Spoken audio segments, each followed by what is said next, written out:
Rachenti baba 10 kuipa kuzigarira ndichitomuka zvangu makuseni ndiri kunzwa extension of dzimwe 6 months tabva mune dzimwe 6 months takamboita zvirimwe gore kuti are now heading for 2 years takazvigarira woti wazogara wototi timu riri kutongotida hapana chinombonetsa 2010 tichipuwa mapemits 2010 taenda kunoapply physically kuenda yamapepa. We were not doing this online.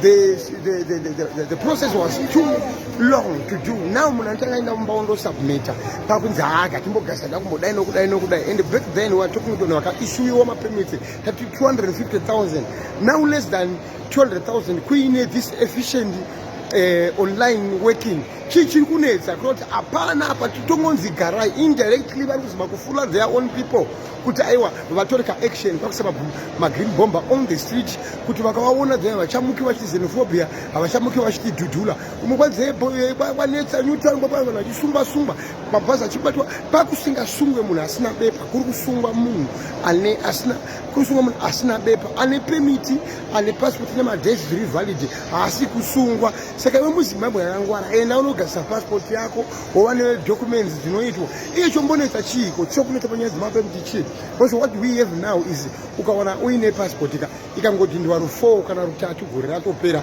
Sometimes you can see no value of a permit. Ukora uchishungurudzika nokufambisika saka vastori vapemiti vanotoriseva vasina mapassport acho vanotoriseva. Ndikuzvifambira zvangu pamosi.